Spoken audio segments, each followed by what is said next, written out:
Naomi's head snapped to the side, her cheek exploding in pain so sharp it brought tears to her eyes instantly. She stood frozen, her hands slowly rising to touch her face, feeling the heat radiating from where Candace's palm had connected with her skin. The room spun slightly and Naomi blinked hard, trying to process what had just happened in her own home. "Maybe that'll teach you some respect," Candace said, her voice dripping with venom.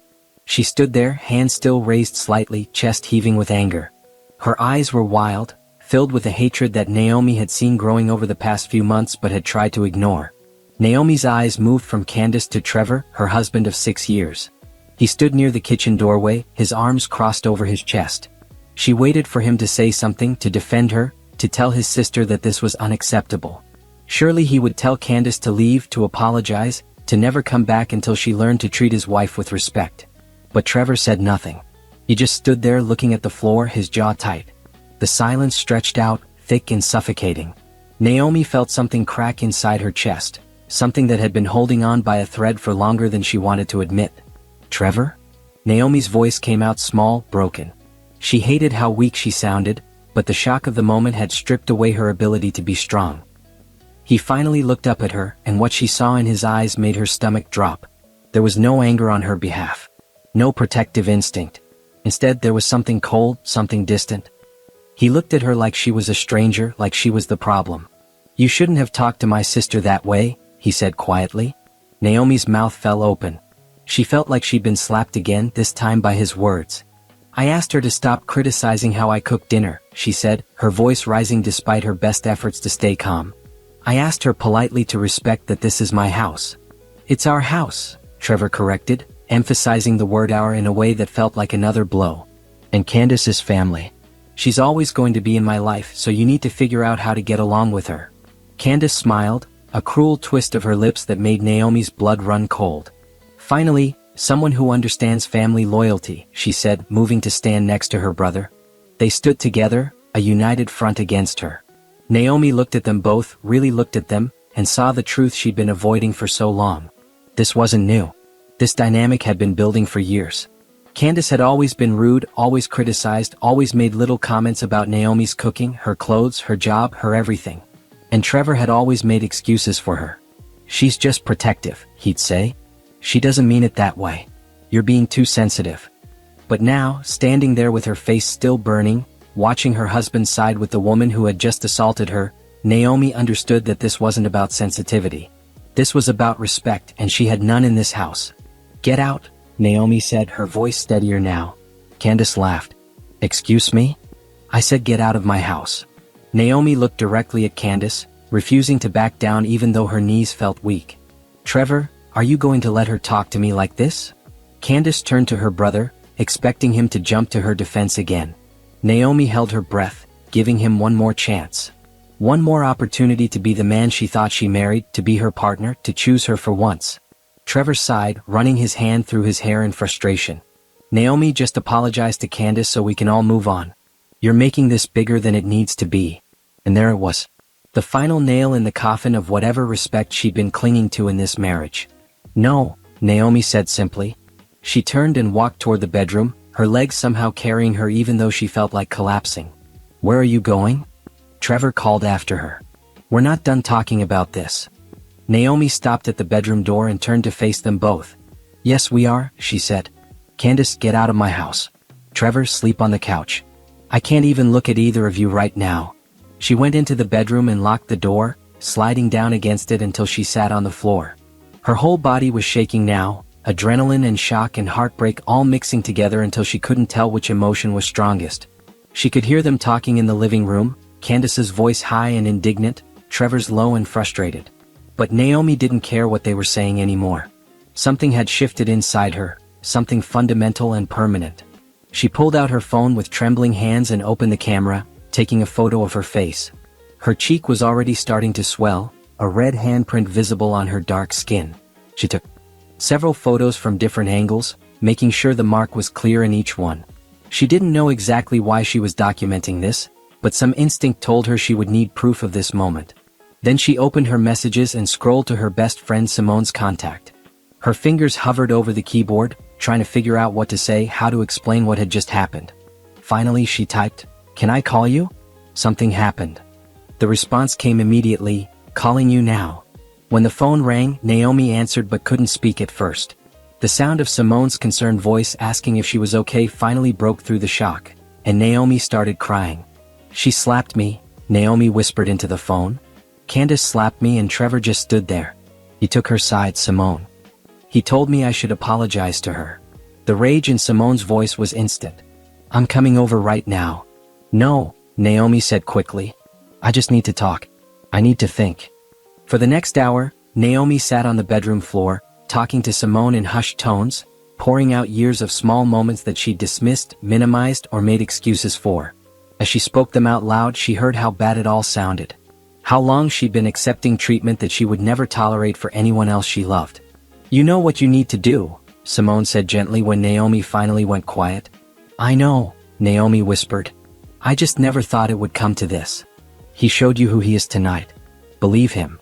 After they hung up, Naomi sat in the silence of her bedroom, listening to the TV playing in the living room. Trevor hadn't even come to check on her. That told her everything she needed to know. She stood up slowly, went to the bathroom, and washed her face carefully, avoiding the tender cheek. She looked at herself in the mirror, really looked at herself. When had she become this person who accepted so little? When had she decided that peace was worth more than respect? She thought about the woman she'd been before Trevor, before she'd started shrinking herself to fit into his life, to accommodate his sister, to avoid conflict. She'd been confident, strong, ambitious. She'd had dreams and plans and a fire inside her. Where had that woman gone? Naomi dried her face and made a decision. She didn't know exactly what she was going to do yet, but she knew one thing with absolute certainty. She was done accepting this treatment. She was done being the person they could disrespect without consequences. She went to the closet and pulled out a small lockbox from the top shelf, the one where she kept important documents. Her birth certificate, her passport, her college diploma. She took out her marriage certificate and looked at it, at the two signatures at the bottom, at the date 6 years ago when she thought she was starting forever with someone who loved her. She put it back in the box and locked it. Then she placed the box in her overnight bag along with some clothes and toiletries.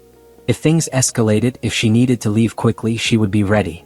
There was a knock on the bedroom door. Naomi? Trevor's voice came through, tired and annoyed. Candace left.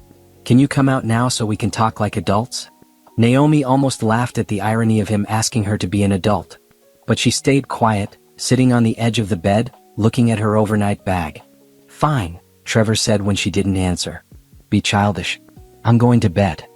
She heard his footsteps moving toward the guest bedroom. Good. She didn't want to share a bed with him tonight anyway. Naomi lay down fully clothed on top of the covers, staring at the ceiling. Her mind was racing, but underneath the chaos was a growing sense of clarity. This marriage was over. Maybe it had been over for a long time, and she'd just been too afraid to admit it. But fear was exhausting, and Naomi was tired of being afraid. She was tired of walking on eggshells. She was tired of being treated like she didn't matter in her own home. Tomorrow she would start making plans. Tonight, she would let herself grieve for the marriage she thought she had, the husband she thought she knew. But she would not stay in this house, in this life, accepting this treatment. That woman was gone. The new Naomi, the one being born from the ashes of this awful night, would make sure that Candace and Trevor both regretted the day they decided she didn't deserve respect. She just didn't know yet how satisfying her revenge would be. Naomi woke up the next morning with her face still throbbing and her mind strangely clear. She'd barely slept, spending most of the night staring at the ceiling thinking about every moment of her marriage that had led to last night. The more she thought about it, the more she realized how many red flags she'd ignored. She got up early before Trevor and made herself coffee. Her hands were steady as she poured the hot liquid into her favorite mug. She caught her reflection in the microwave door and turned her face to examine the bruise. It had darkened overnight, a purple shadow spreading across her cheekbone. She took another photo, making sure the morning light showed the full extent of the damage. Trevor emerged from the guest bedroom around 7, looking rough. His hair was sticking up and he had dark circles under his eyes.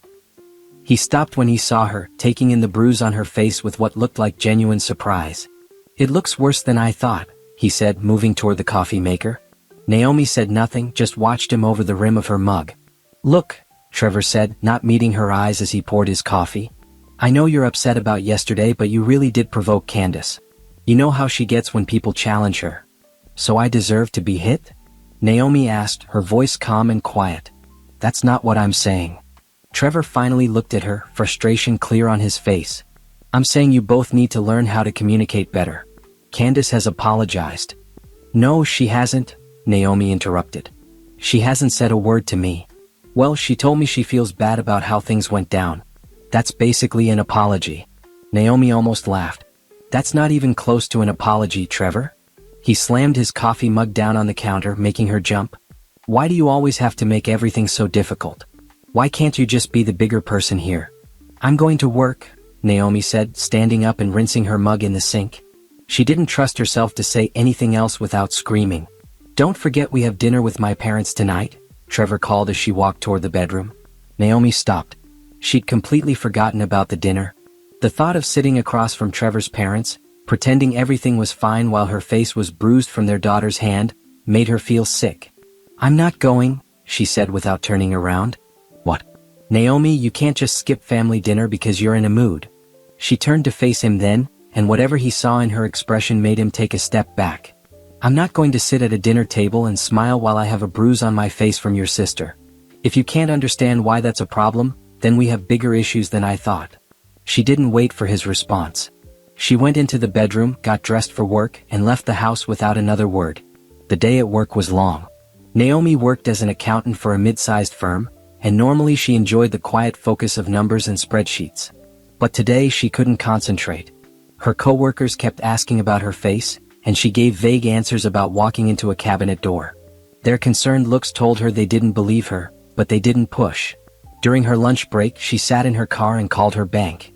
She confirmed the balance of their joint account and asked about the process for opening an individual account. The representative walked her through the steps, and Naomi made a note to come in person the next day. Then she did something she'd never done before. She opened Trevor's email on her phone. She knew his password, he'd never bothered to hide it from her because he'd never thought she'd check. She felt a twinge of guilt about invading his privacy, but it disappeared quickly when she remembered him watching his sister slap her and doing nothing. At first, there was nothing interesting. Work emails, spam, subscription confirmations. But then she found a folder labeled personal that he'd archived. She clicked on it and her heart started racing.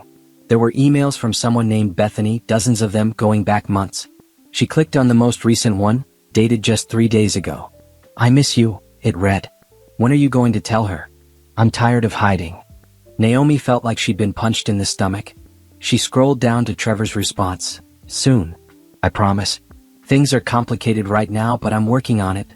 Love you. She sat in her car, staring at the screen, feeling the world tilt around her. Her husband was having an affair. While she'd been trying to hold their marriage together, trying to make peace with his horrible sister, trying to be enough, he'd been planning to leave her for someone else. She forced herself to keep reading. The emails went back 6 months, maybe longer. They were planning a future together.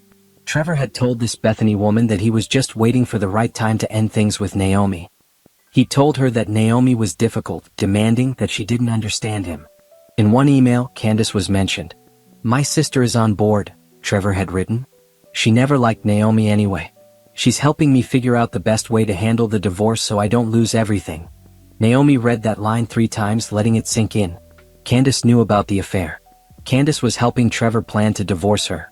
The slap, the disrespect, all of it made sense now. They'd been trying to push her to the breaking point, probably hoping she'd be the one to ask for a divorce so Trevor could play the victim. She closed the email app and sat back, breathing deeply. The shock was wearing off, replaced by something colder, sharper. Anger, yes, but also determination. They thought they were so smart. They thought they had it all figured out.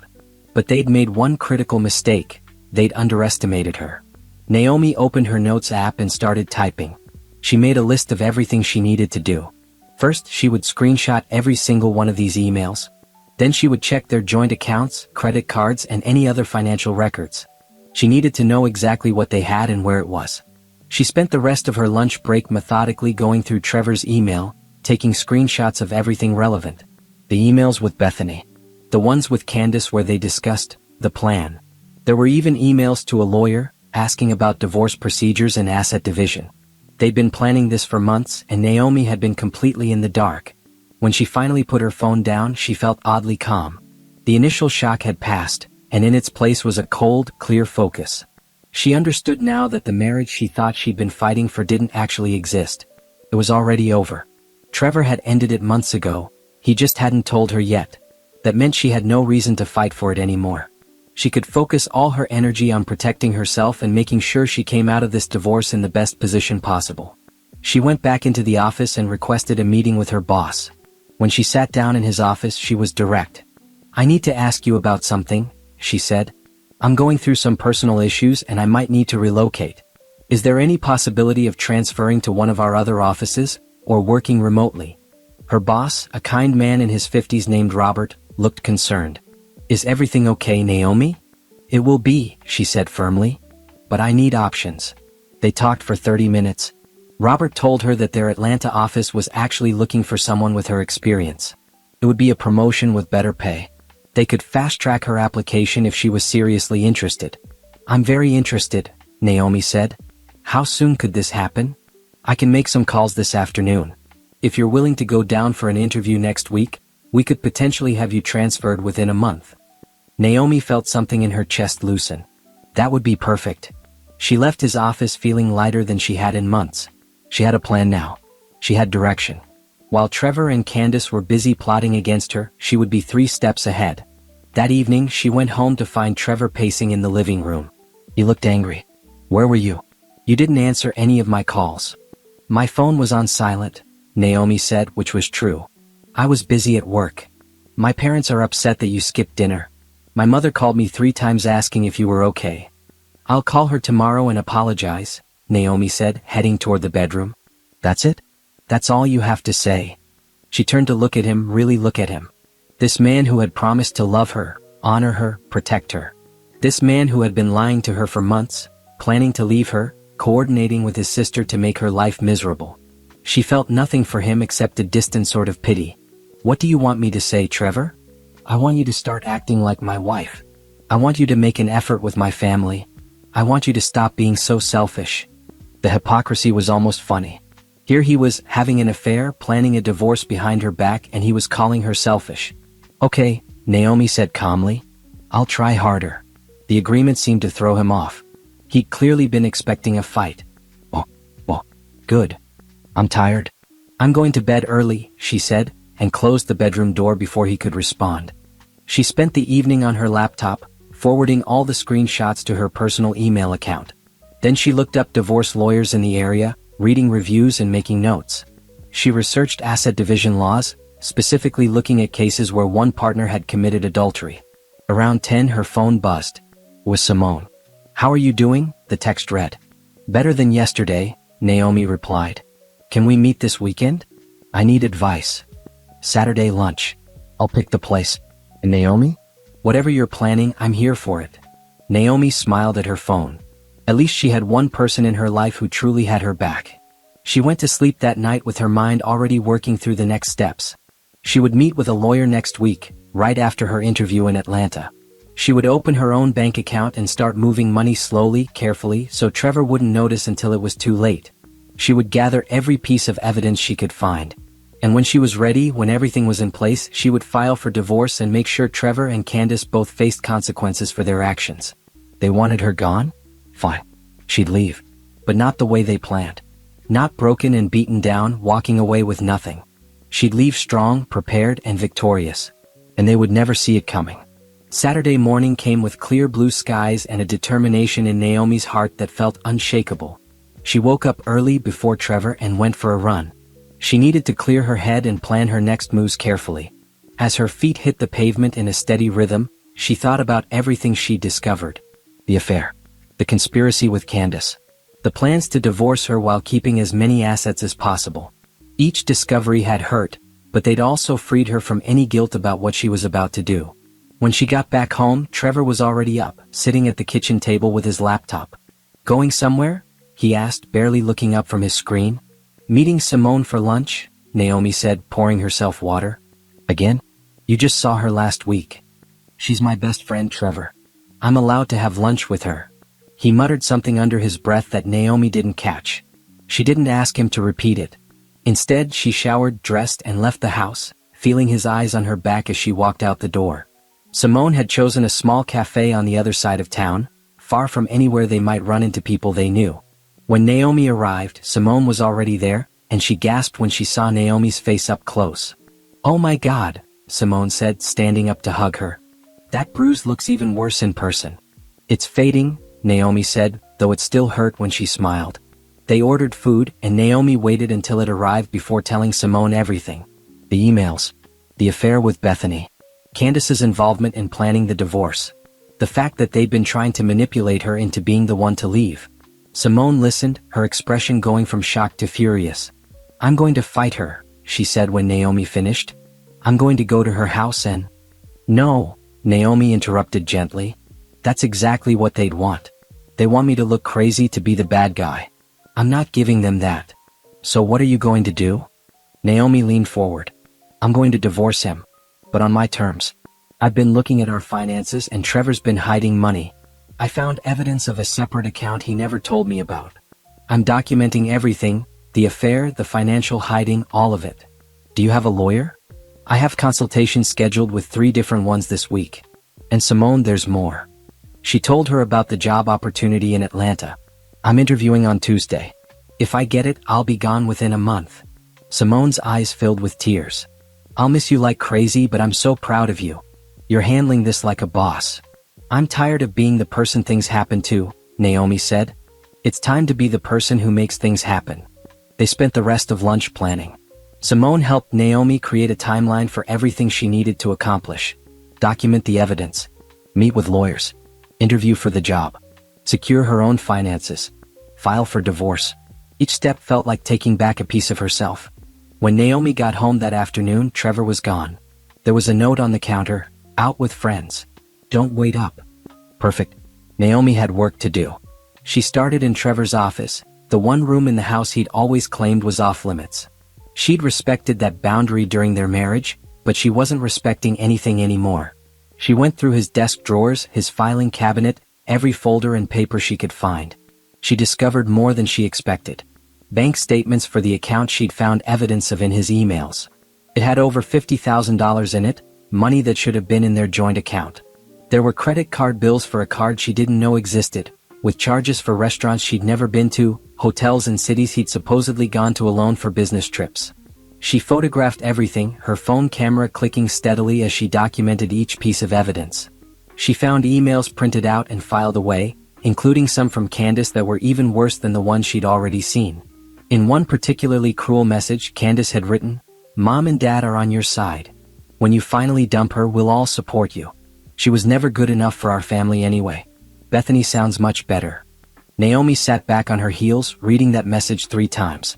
So Trevor's whole family had been in on this. They'd all known about the affair, all known about his plans to leave her, and they'd all been treating her like she was the problem. The hurt was sharp but brief. She couldn't waste energy on hurt anymore. She had to stay focused. She continued her search and found something else. A notebook where Trevor had been keeping track of their assets. He'd made notes about what he wanted to keep in the divorce, including the house, which was actually in both their names. He'd written strategies for how to minimize what he'd have to give her. Naomi photographed those pages too, shaking her head at his arrogance. He'd literally written down his plan to cheat her in the divorce, never considering that she might find it. When she heard his car pull into the driveway hours later, she quickly put everything back exactly as she'd found it and closed the office door behind her. She was sitting on the couch reading a book when he came in, looking tired and smelling like beer. "Hey," he said, dropping his keys on the counter. "Hey," she replied, not looking up from her book. "What did you do today?" "Lunch with Simone. Some cleaning. Normal Saturday stuff." He nodded and headed for the bedroom. "I'm going to shower and crash." "Okay." As soon as she heard the shower running, Naomi opened her laptop and began uploading all the photos she'd taken to a secure cloud account.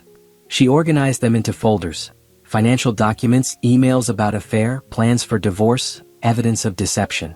She was building a case brick by brick, and it was solid. Monday morning, Naomi called in sick to work. She actually had the day off for her first lawyer consultation, but Trevor didn't need to know that.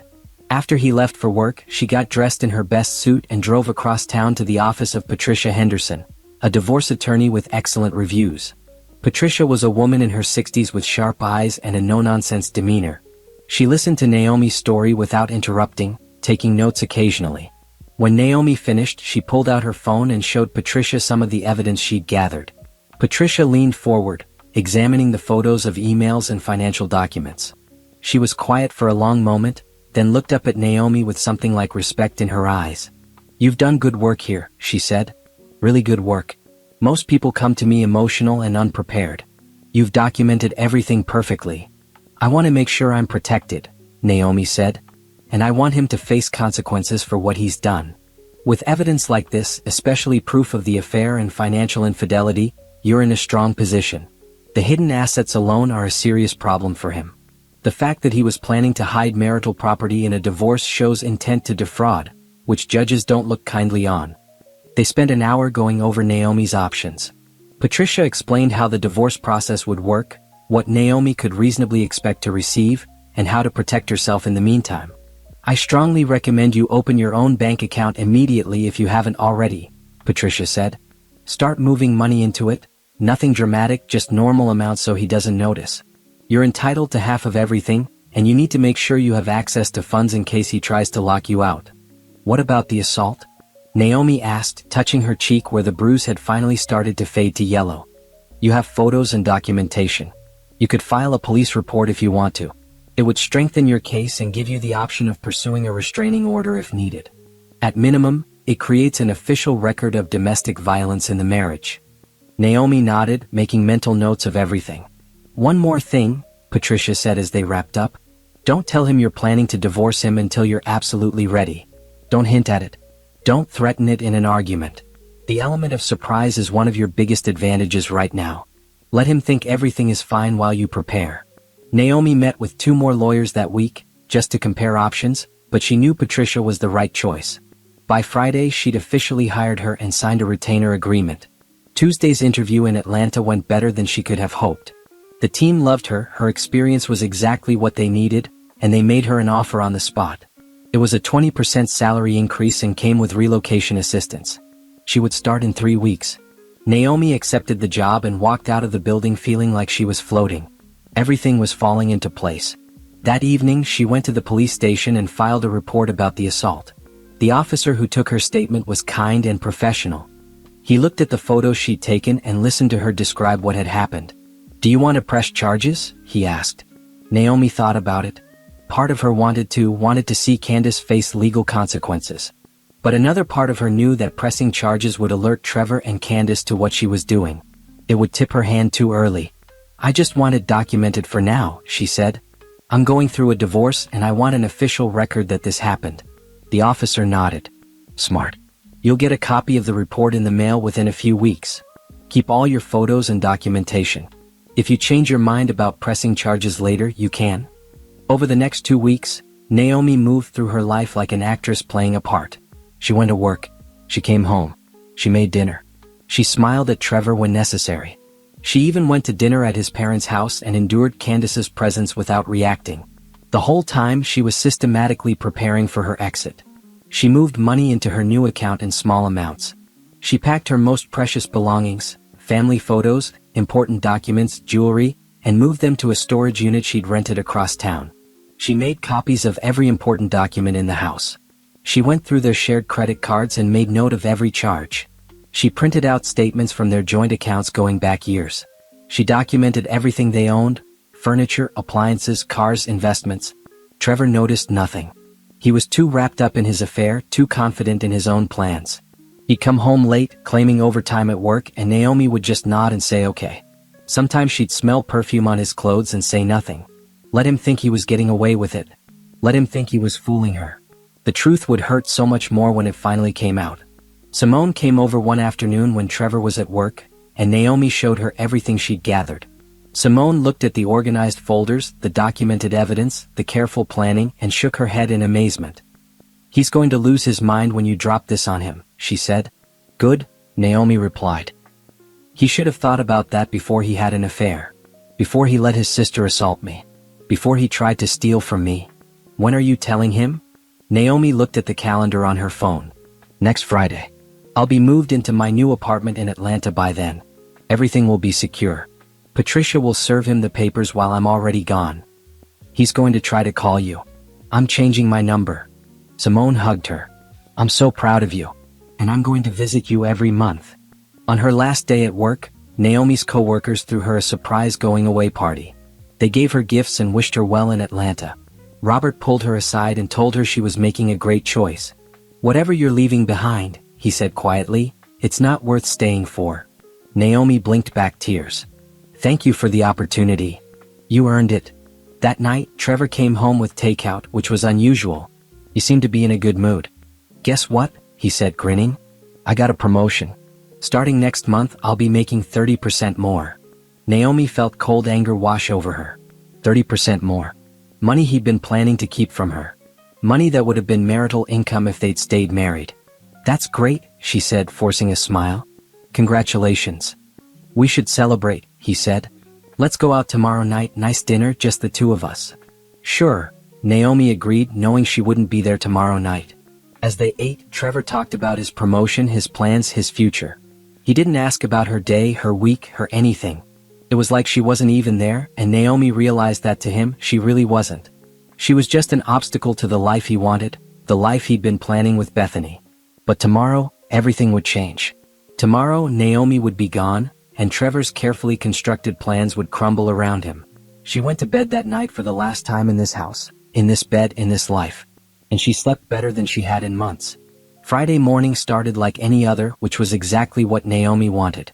She got up at her usual time, made coffee, and moved through the morning routine she'd perfected over 6 years of marriage. Trevor sat at the kitchen table, scrolling through his phone, occasionally showing her memes or news articles like everything was normal. "I'll be home late tonight," he said as he grabbed his keys. "End of the quarter meeting ran long, so we're doing a team dinner." Naomi knew this was a lie. She checked his work calendar. No team dinner was scheduled. He was probably seeing Bethany, celebrating his promotion with her instead of his wife. But Naomi just smiled. "No problem. I might go to bed early anyway. I'm tired." "Yeah, you've seemed off lately," Trevor said, actually looking at her for once. "You feeling okay?"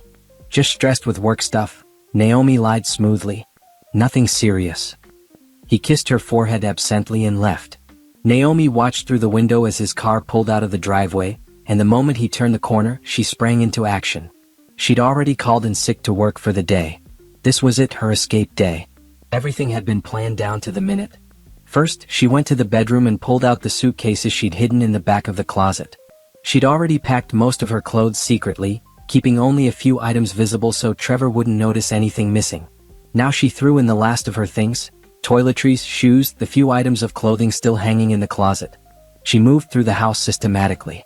In the living room, she took the photos of her family from the walls and the shelves. She left all the photos of Trevor's family where they were. In the kitchen, she took her grandmother's dishes, the set that had been passed down to her. Everything else could stay. She wasn't interested in fighting over furniture or appliances. She wanted what was hers, what had meaning, and nothing more.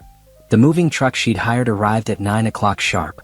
2 men helped her load her boxes, the ones she'd been secretly packing for weeks and storing in the garage behind old holiday decorations. They were professional and quick, asking no questions about why a woman was moving out while her husband was at work. By 11 o'clock, the truck was loaded and pulling away. Naomi had arranged for everything to be delivered to her new apartment in Atlanta the next day. She'd already signed the lease, paid the deposit, and gotten the keys during her interview trip. She did a final walkthrough of the house, making sure she hadn't left anything important behind. In the office, Trevor's desk was still covered with his papers and plans. She didn't touch any of it. Let him have his secrets and his schemes. They wouldn't matter soon. On the kitchen counter, she left an envelope. Inside was a letter she'd written and rewritten a dozen times. "Trevor, I'm gone. By the time you read this, I'll be starting my new life in a new city. Don't try to find me. Don't try to contact me. The only communication between us from now on will be through our lawyers. You'll be receiving divorce papers early next week. I suggest you read them carefully. All the evidence of your affair with Bethany, your financial deception, and your conspiracy with Candace to defraud me in a divorce is included. I've documented everything. You wanted me gone? You got your wish. But not on your terms. On mine. Do not contact my friends or family looking for me. Do not show up at my old job. I've made sure everyone important knows what you did, and they all support my decision to leave. Your belongings will remain untouched. I took only what was mine and what I'm legally entitled to. The rest you can keep or give to Bethany. I'm sure she'll be happy to move in now that I'm out of the picture. One last thing. Candace should expect to hear from law enforcement. I filed a police report about the assault. Whether I pursue charges will depend on how cooperative you both are during the divorce proceedings. Goodbye, Trevor. I hope Bethany is worth it. Naomi. She read it one more time, then sealed the envelope and propped it against the salt shaker where he'd be sure to see it. Then she picked up her purse, took one last look at the house that had been her home for 6 years and walked out. She didn't feel sad. She felt free. The drive to Atlanta took 6 hours. Naomi had made a playlist for the journey, all her favorite songs, the ones Trevor had always complained about when she played them in the car. She sang along loudly off-key, not caring who heard her. Every mile that passed between her and her old life felt like shedding weight she didn't know she'd been carrying. She stopped halfway for lunch at a small diner off the highway. As she ate her burger and fries, she turned off her old phone and took out the new one she'd bought the week before. New number, new contact list with only the people she trusted. She sent texts to Simone, her parents, and a handful of close friends, letting them know she'd arrived safely in Atlanta and giving them her new number. To Simone she added, "It's done. I'm out." The response came immediately, "Yes. Call me when you get settled. I'm so proud of you." By the time she reached Atlanta in the late afternoon, she felt like a different person. She found her new apartment building easily, a modern complex in a nice neighborhood, close to her new office. She picked up her keys from the leasing office and rode the elevator up to the 3rd floor. Her apartment was small but bright, with big windows that let in the afternoon sun. It was empty now, waiting for her furniture to arrive tomorrow, but Naomi stood in the middle of the living room and smiled. This was hers. All hers. A space Trevor had never been to, never touched, never tainted with his presence. She inflated the air mattress she'd brought and set it up in the bedroom. Then she ordered pizza and sat on her air mattress eating it straight from the box, watching the sunset through her new windows. Her old phone, the one she turned off during the drive, sat in her purse.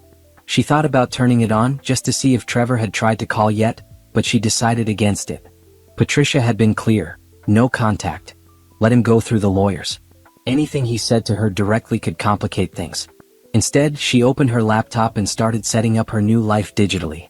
She updated her address for her bank accounts, her insurance, her subscriptions. She made notes about things she needed to buy for the apartment.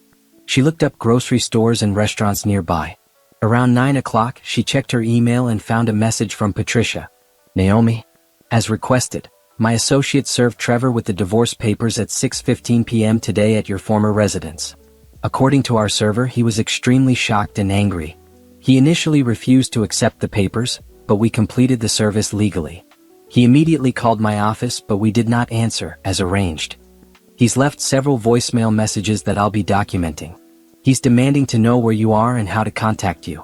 As we discussed, I'm not providing him any of your contact information. All communication must go through me. Please do not feel pressured to respond to any attempts he makes to contact you through other means. You're under no obligation to speak with him. I'll keep you updated on next steps.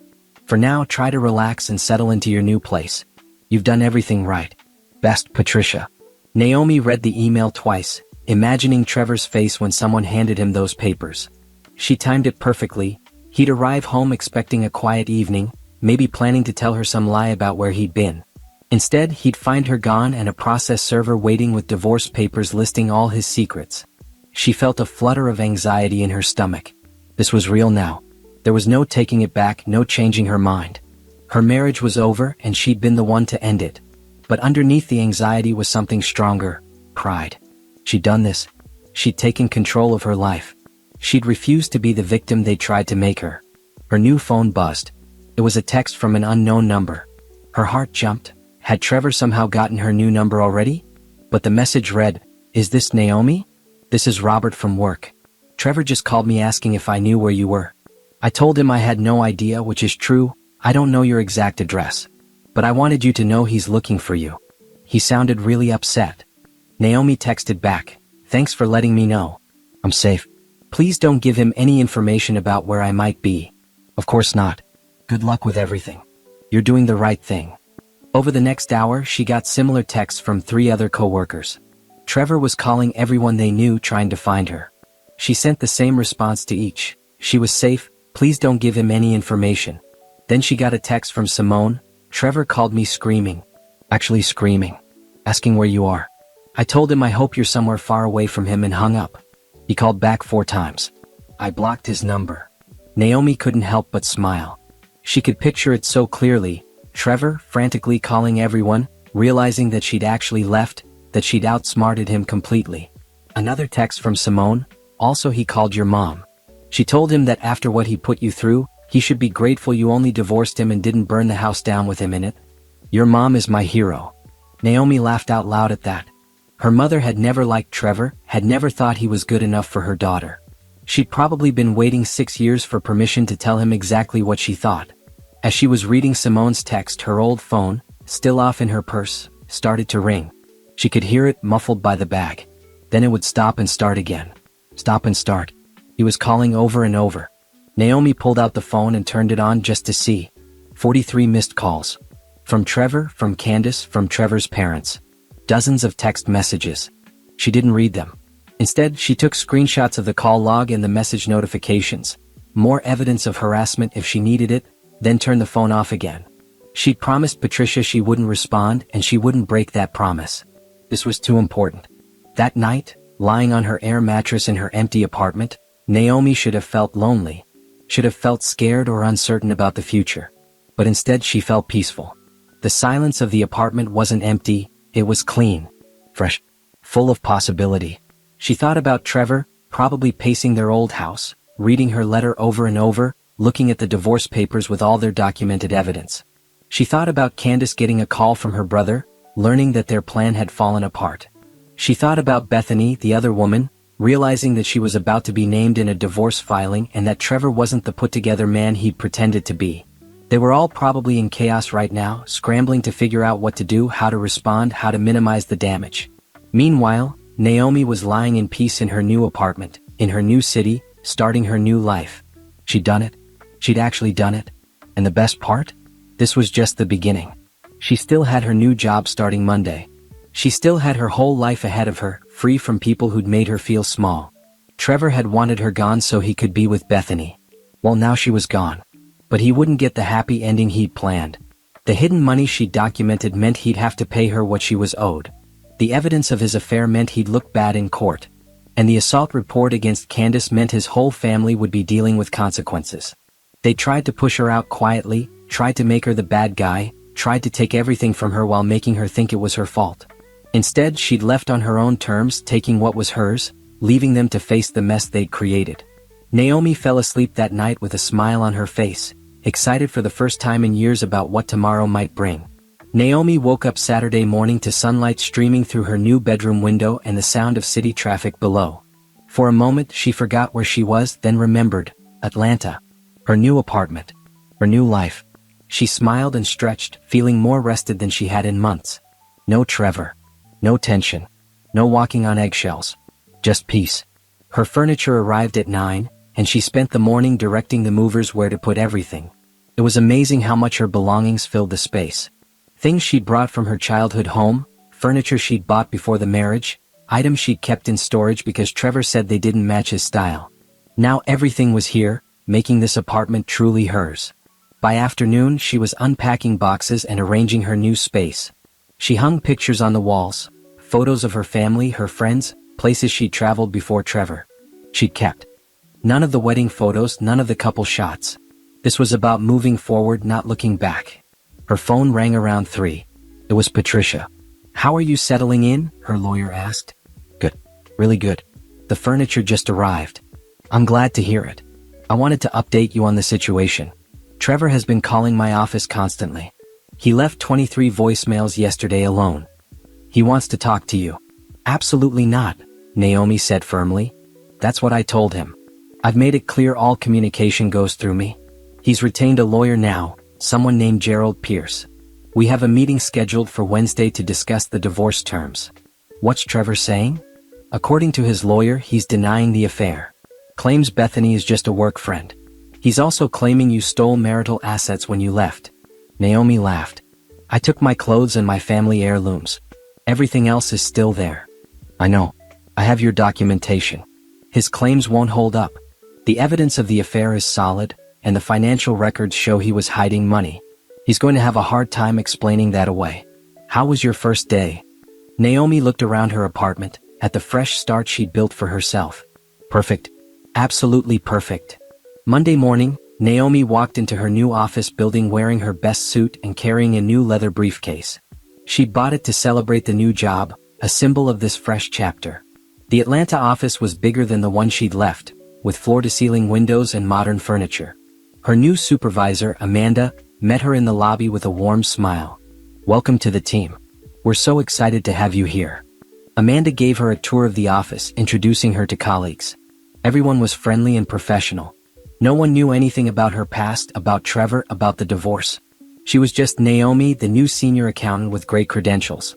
Her office was small but had a window view of the city. As she unpacked her box of office supplies, she felt a surge of gratitude. This job paid 20% more than her old one. She had her own apartment. She was in control of her life for the first time in years. That first week flew by in a blur of onboarding, training, and meeting new people. Naomi threw herself into work, proving she'd been worth the hire. She stayed late, asked smart questions, and volunteered for projects. Her supervisors were impressed. On Wednesday, Patricia called with an update from the meeting with Trevor's lawyer. "He's still denying the affair," Patricia said. "But we presented the emails, the financial evidence, everything." His lawyer looked like he wanted to crawl under the table. "They're asking for mediation." "What does that mean?" "It means they want to settle out of court.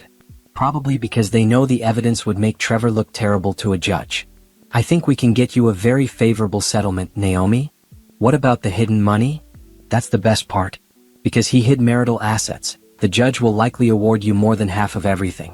It's punishment for financial dishonesty. We're looking at you getting the majority of the savings, your car paid off, and possibly spousal support for a period of time." Naomi felt a weight lift off her shoulders. "And Candace? The assault? That's your decision. The police report is filed. You can pursue charges if you want, or use it as leverage to make sure she stays away from you." "I want her to know there are consequences," Naomi said. "I'll think about whether to press charges." After work that evening, Naomi went to a yoga class at a studio near her apartment. She'd never done yoga before.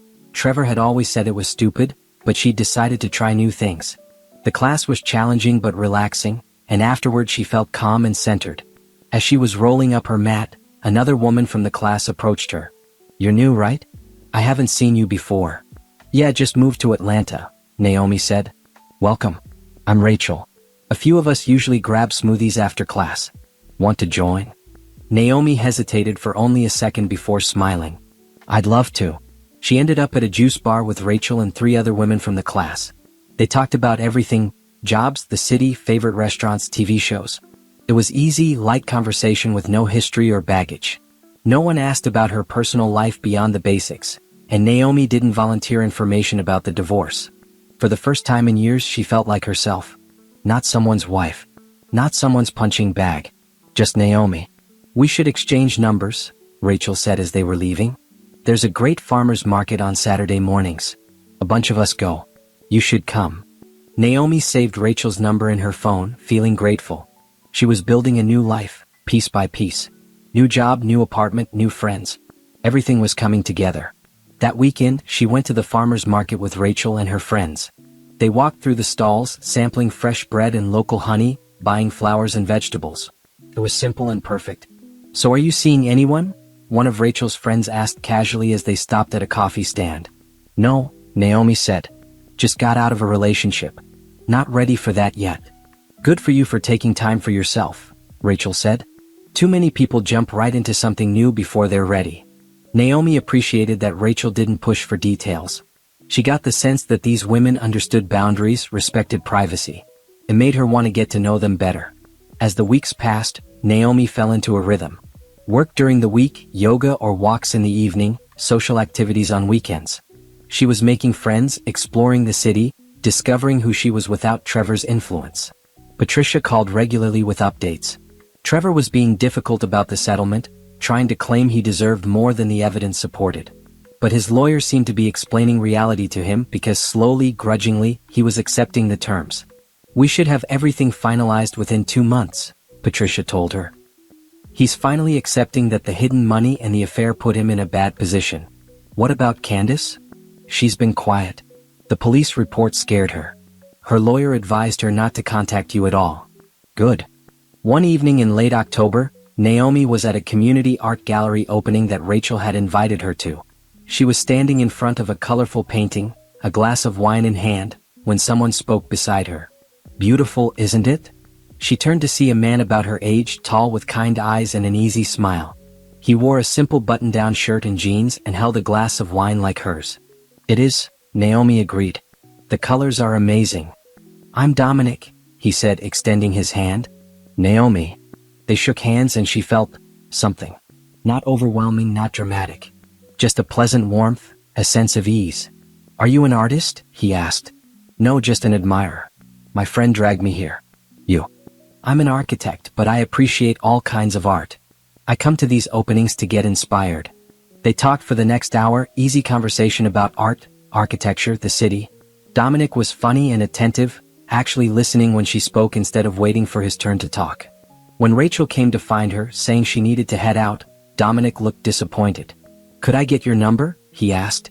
"Maybe we could grab coffee sometime?" Naomi hesitated. Was she ready for this? It had only been a month since she'd left Trevor.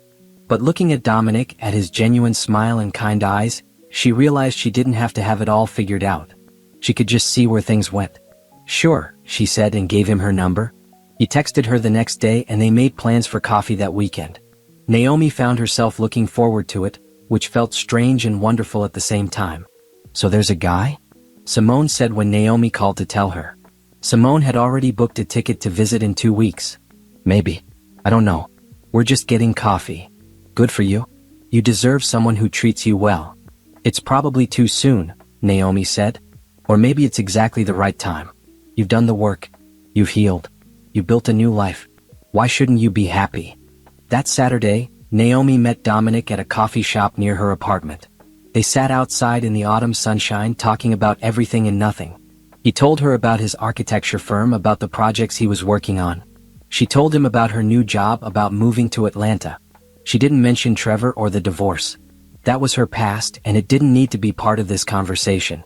"Can I see you again?" Dominic asked when they were saying goodbye. "Yes," Naomi said without hesitation. And she meant it. As she walked home that afternoon, Naomi felt something she hadn't felt in years. Hope. Not just for moving past her marriage, but for building something new. Something real and healthy. She thought about Trevor, probably still angry, still trying to figure out how everything had gone so wrong for him. She thought about Candace, dealing with the consequences of her actions. And she felt nothing. No anger, no bitterness, no desire for revenge beyond what was already happening. They were getting exactly what they deserved, and she was getting exactly what she'd worked for. Freedom, peace, and a chance at real happiness. Life was moving forward, and Naomi was moving with it. Trevor sat in his lawyer's office, staring at the papers spread across the desk in front of him. 3 months ago his life had been perfect. He'd had a plan. He was going to ease out of his marriage to Naomi, keep most of the money, and start fresh with Bethany. Candace had been helping him every step of the way, making sure everything would work out in his favor. Now everything was falling apart. "I don't understand how she knew," Trevor said for the 100th time. "How did she find out about Bethany?" Gerald Pierce, his lawyer, looked at him with barely concealed frustration. "Trevor, she has screenshots of emails between you and Bethany going back 6 months. She has printouts of your text messages. She documented the separate bank account you were hiding. She filed a police report about your sister assaulting her. She built a case against you before she ever left. But I was careful. Clearly not careful enough." Trevor ran his hands through his hair.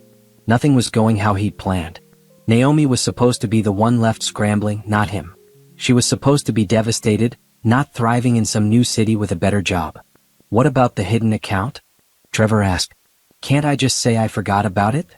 Gerald gave him a look that said he was an idiot. "You forgot about $50,000? No judge will believe that, and the emails your wife found show you were deliberately hiding marital assets. That's fraud, Trevor. You're lucky she's not pursuing criminal charges. So what do I do?" "You accept the settlement terms we discussed. She gets 60% of the marital assets because you committed financial dishonesty. She gets her car free and clear. You pay her temporary spousal support for 2 years while she establishes her new career. And you hope she doesn't decide to press charges against your sister for assault." Trevor felt sick. 60%. Bethany had been furious when he told her how much the divorce was going to cost him. She'd started asking questions about why he hadn't been smarter, why he'd left evidence of their affair, why he'd trusted his sister's advice. Their relationship, which had been exciting and passionate when it was secret, had turned tense and complicated now that it was out in the open. What if I refuse? Trevor asked. Then we go to court. And in court all of this becomes public record. Your affair, the hidden money, the assault. Everyone you know will be able to look it up. Your employer, your friends, everyone. Is that what you want? Trevor slumped in his chair. No, that wasn't what he wanted. He'd already felt the shift at work, people whispering, giving him looks. Someone had seen the divorce filing and word had spread. His reputation was damaged and going to court would make it so much worse. Fine, he said bitterly. I'll sign. After he left the lawyer's office, Trevor sat in his car in the parking lot and called Candace. She answered on the first ring. Well, she demanded. I have to accept her terms. 60% of everything goes to her. That's ridiculous.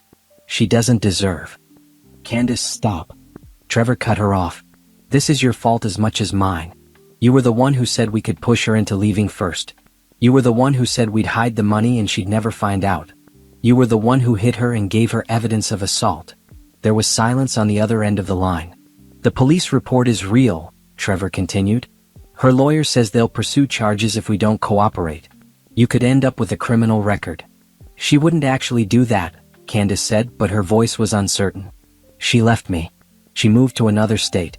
She had this whole plan that none of us saw coming. She's clearly capable of doing things we don't expect. More silence. I have to go, Trevor said. My lawyer needs me to sign papers. He hung up before Candace could respond.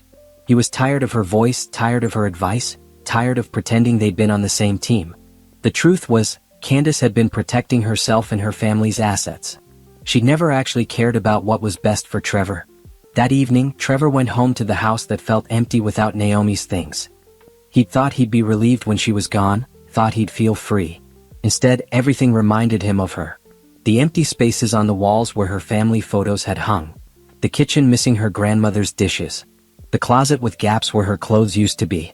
He poured himself a drink and sat on the couch, pulling out his phone. He tried calling Naomi dozens of times in the first few days, but her number had been disconnected. He tried emailing, no response. He tried calling her work. They said she no longer worked there. She'd vanished completely, leaving him with no way to reach her except through lawyers. He opened his text messages with Bethany. They'd been fighting more lately. She was upset about the money, upset that people knew about their affair, upset that her name was in the divorce papers. She'd started questioning whether being with him was worth all this trouble. His phone buzzed.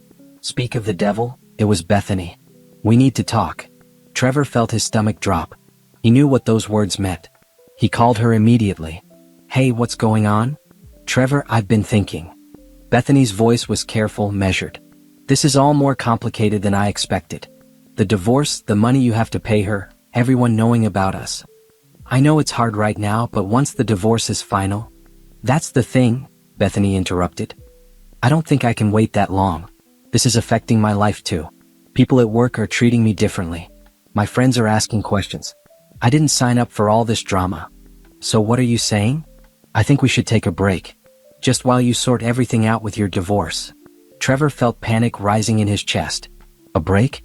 Bethany, we've been planning our future together. Those plans were made when I thought you had your situation under control. But clearly you don't. I need some space to think about what I really want. I love you, Trevor said desperately. I know, and I care about you. But I can't do this right now. I'm sorry. She hung up and Trevor sat there staring at his phone in shock. This couldn't be happening. He'd lost his marriage, most of his money, and now Bethany was leaving him too? He'd given up everything for her. He'd planned his whole future around her.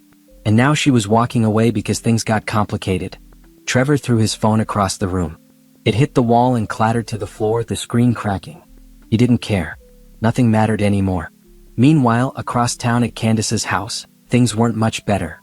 Candace sat at her kitchen table, reading the letter from the police department for the third time. It was a formal notification that Naomi had filed a report of assault and that the case was under review. They wanted to speak with Candace about the incident. Her hands shook as she put the letter down.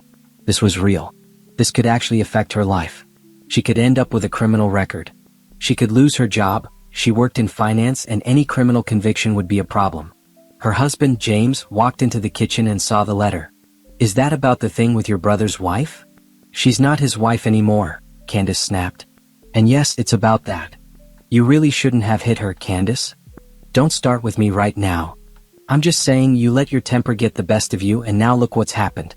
Trevor's losing everything in the divorce and you might end up with criminal charges. I was defending my brother. No, you were being cruel to a woman who never did anything to deserve your treatment. I always told you that you were too hard on Naomi. Candace glared at her husband. Are you on her side now? I'm not on anyone's side. I'm just pointing out that actions have consequences. You treated her badly for years.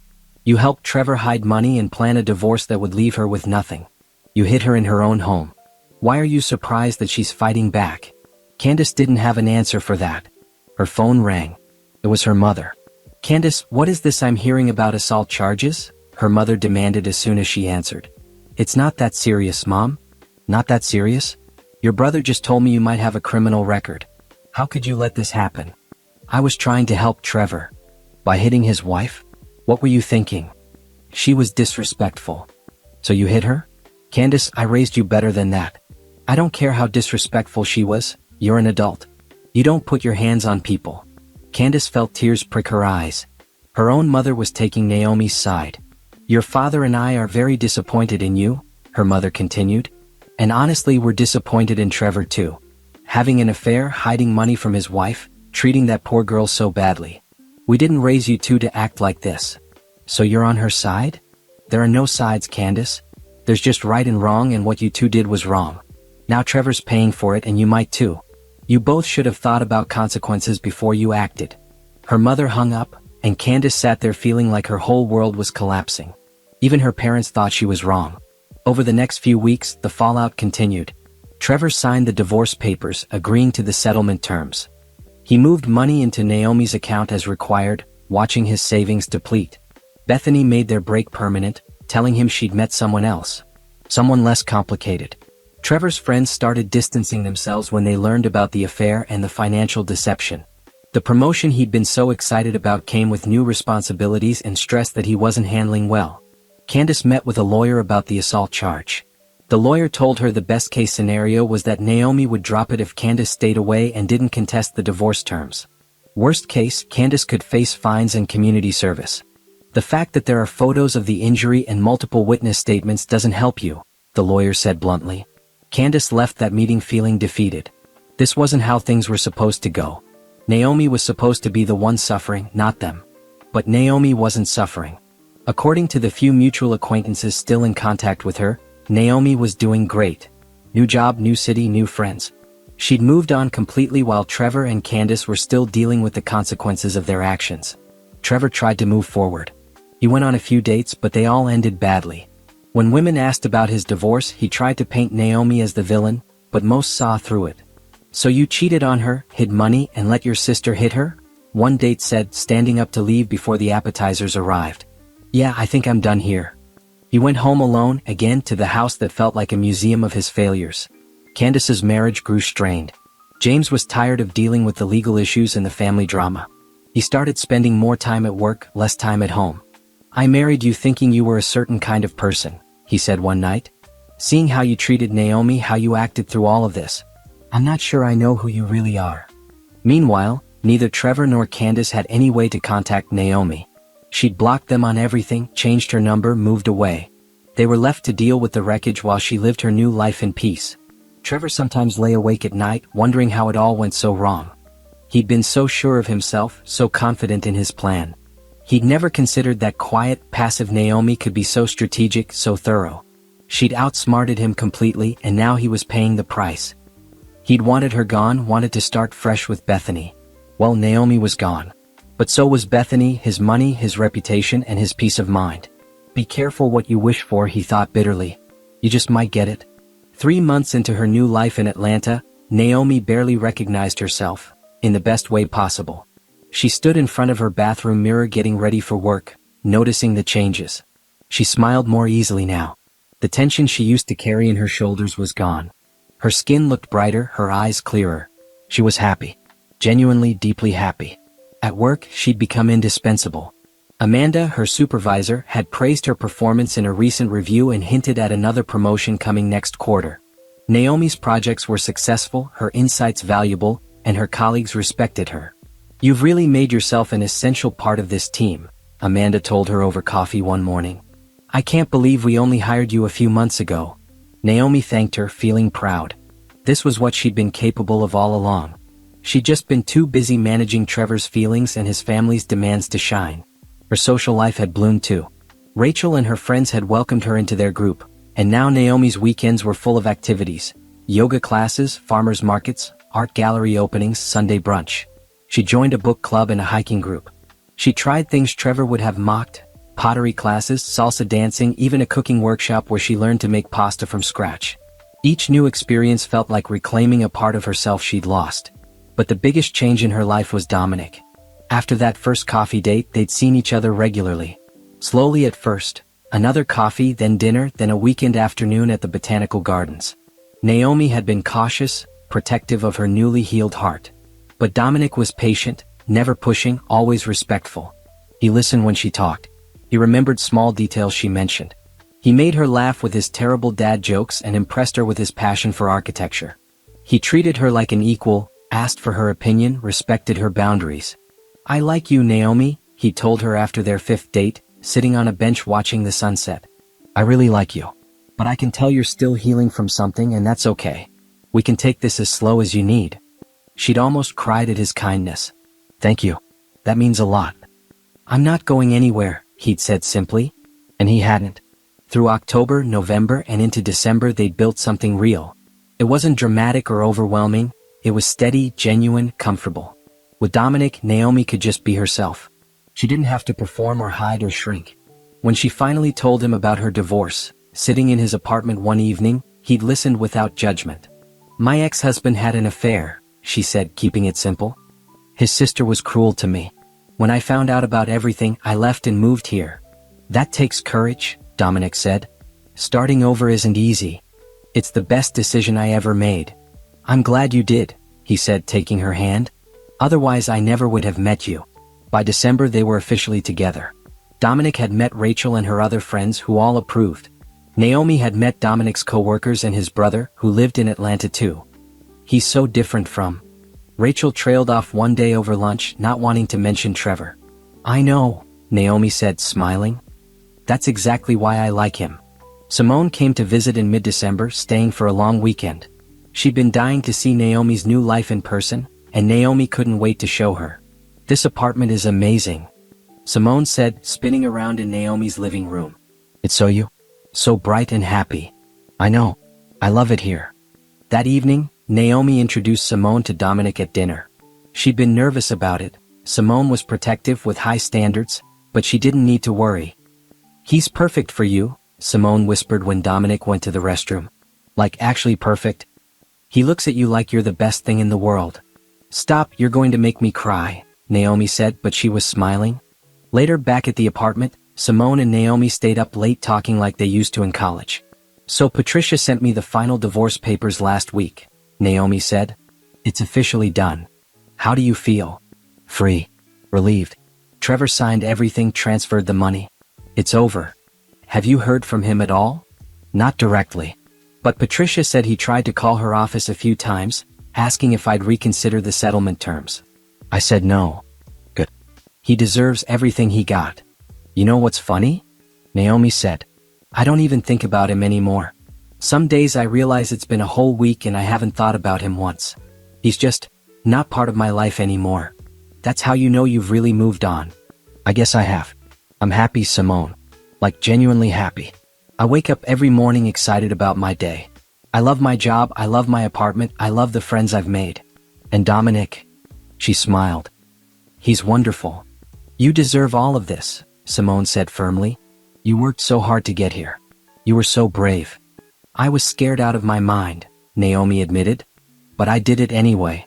In the week before Christmas, Naomi got a call from Patricia.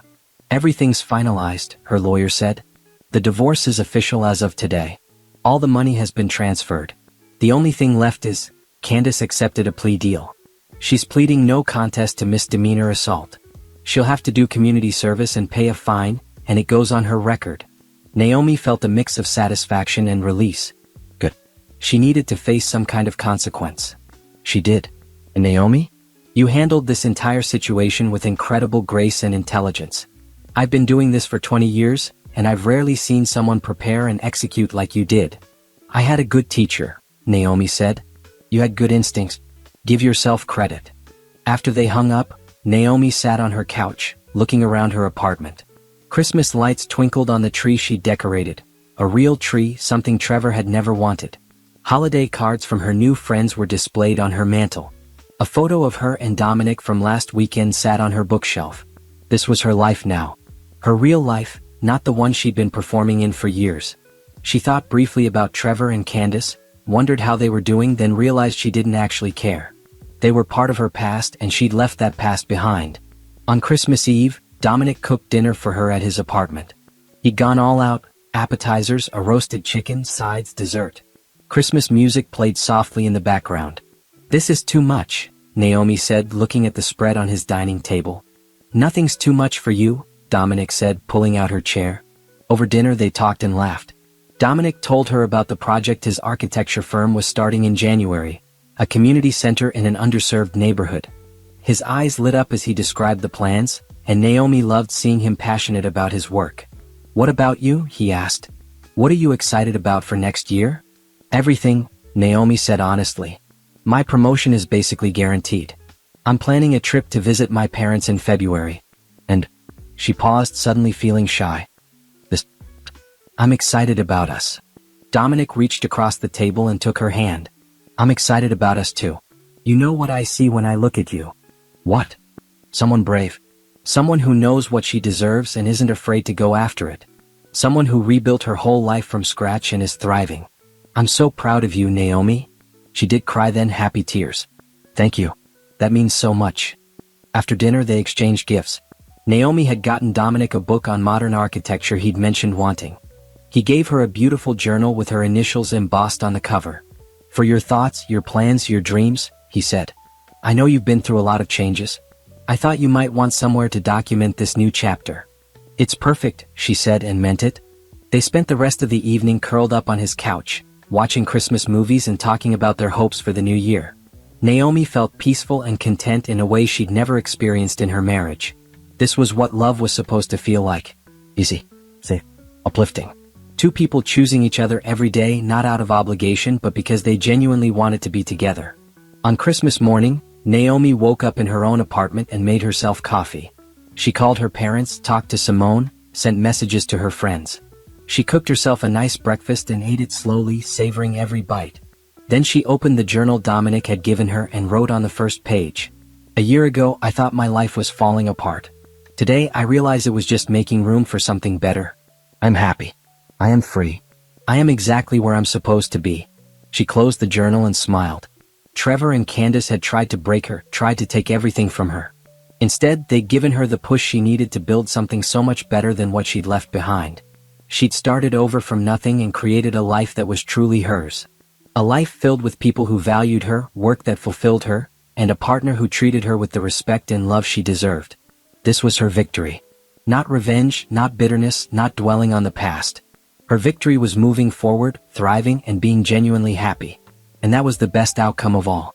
Back in the city Naomi had left behind, winter felt colder than usual. Or maybe it was just that Trevor's life had become so bleak that everything felt darker. It was late January when everything truly started falling apart for him. He'd been barely holding things together since the divorce was finalized. The house felt empty and expensive. He tried to sell it but the market was slow, and in the meantime he was stuck paying a mortgage by himself. The money Naomi had been awarded in the divorce had left a significant dent in his savings. But the real blow came at work. Trevor sat in his supervisor's office, confused about why he'd been called in. His boss, Jonathan, looked uncomfortable. Trevor, we need to discuss some concerns that have been raised. Concerns? My performance has been good. Better than good. That's why I got promoted. It's not about your technical performance, Jonathan said carefully. It's about professional conduct. Several co-workers have come forward with complaints about inappropriate behavior. Trevor's stomach dropped. What kind of complaints? Comments you made about your divorce. Discussions about your ex-wife that made people uncomfortable. There are also concerns about your relationship with Bethany while she was reporting to your department. My relationship with Bethany is nobody's business. Actually, when it involves a subordinate, it is our business. We've been reviewing the timeline, and it appears your relationship with her began while she was still technically under your supervision. That's a violation of company policy. Trevor felt panic rising. We waited until? No, you didn't. We have evidence that your relationship began at least 6 months before you disclosed it. We've spoken with Bethany and she's confirmed the timeline. Of course she had. Bethany had been so quick to distance herself from him once things got messy. Now she was protecting herself by cooperating with HR. Trevor, we're putting you on administrative leave while we investigate. You'll need to clear out your desk today. Administrative leave? I just got promoted. You can't. Yes, we can. And depending on what the investigation finds, this could lead to termination. Trevor walked out of that office feeling like the ground was crumbling beneath his feet. He'd worked at this company for 8 years. He built his career here. And now it was all at risk because of his relationship with Bethany and his own stupid mouth talking about the divorce. He saw Bethany in the hallway as he was packing his desk. She glanced at him once, then quickly looked away and hurried in the opposite direction. She wouldn't even look at him anymore. That evening, Trevor called Candace. She was the only person he could talk to, even though their relationship had been strained since the divorce fallout. They put me on leave, he told her. What? Why? He explained the situation. Candace was quiet for a long time. This is bad, Trevor. I know it's bad. That's why I'm calling you. No, I mean, if you lose your job, how are you going to make the spousal support payments to Naomi? If you miss payments, she can take you back to court. Trevor hadn't even thought about that. The spousal support was automatically deducted from his paycheck. If he didn't have a paycheck, maybe the investigation will clear me, he said, not believing it himself. Maybe, Candace said, but she didn't sound convinced. There was a pause, then Candace spoke again. James is leaving me. What? He said he can't deal with everything anymore. The legal stuff with Naomi, the way I acted, all the drama. He's moving out next week. Trevor heard the tears in his sister's voice. Candace, I'm sorry. This is all because of her. Because Naomi couldn't just leave quietly like we planned. She had to make everything difficult. We made it difficult, Trevor said quietly, surprising himself. We did this. What? I've been thinking about it. We treated her terribly. I cheated on her. You hit her. We tried to steal from her. Why wouldn't she fight back? Since when do you defend her? I'm not defending her. I'm tired, Candace. I'm tired of pretending we didn't do anything wrong. They ended the call shortly after, both of them too exhausted to argue. 3 weeks later, Trevor received the letter from HR. His employment was terminated effective immediately. The investigation had found multiple policy violations, and the company decided his behavior warranted dismissal. He'd lost his job. He immediately called his lawyer. What happens with the spousal support if I don't have income? You can petition the court for a modification based on change of circumstances. But you need to find a new job quickly. If you stop paying, Naomi can enforce the judgment, and you could face serious consequences. Trevor spent the next month sending out resumes desperately. But word had spread in his industry. His reputation had taken too many hits. The divorce, the affair with a subordinate, the termination. Nobody wanted to hire him. Meanwhile, Candace was dealing with her own problems. The community service for the assault charge was humiliating. She had to spend weekends picking up trash in public parks. Her marriage was over. James had officially filed for divorce. And worst of all, her own parents had distanced themselves from her. Mom won't even return my calls half the time, Candace complained to Trevor over coffee. They'd been meeting regularly now, two people bound by shared misery. Dad told me they're disappointed in both of us, Trevor said. Said we brought shame on the family. It's not fair. We were just trying to look out for you. By helping me cheat on my wife and hide money from her? Come on, Candace. She glared at him. When did you become so honest? When I lost everything and realized it was my own fault. One evening in March, Trevor was scrolling through social media, something he'd promised himself he wouldn't do, when he saw it. A mutual acquaintance had posted photos from some event in Atlanta, and there in the background was Naomi. She looked beautiful, radiant even. She was laughing, dressed in an elegant outfit, standing next to a tall man who had his arm around her waist. The caption mentioned something about an art gallery opening. Trevor stared at the photo for a long time. This was the woman he'd been married to? She looked so different, so happy, so alive. He zoomed in on the man beside her, feeling jealousy twist in his gut. Who was he? How long had they been together? Was he the reason Naomi had moved on so easily? Then Trevor caught himself. Moved on easily? Naomi hadn't moved on easily. She'd left because he cheated on her, lied to her, let his sister abuse her. She'd left because he treated her terribly for years.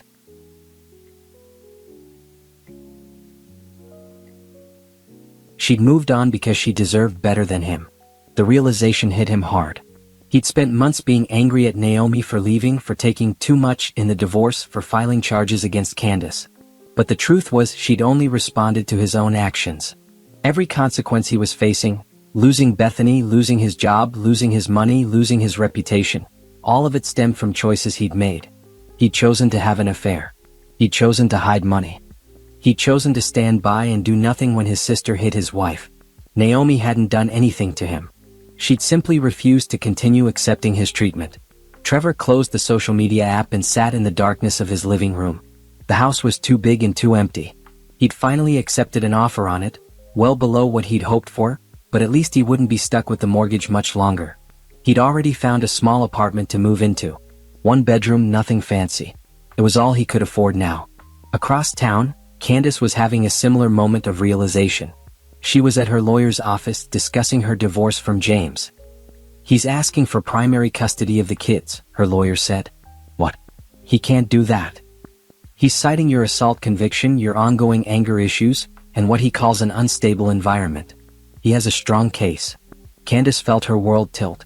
Her children? James was trying to take her children?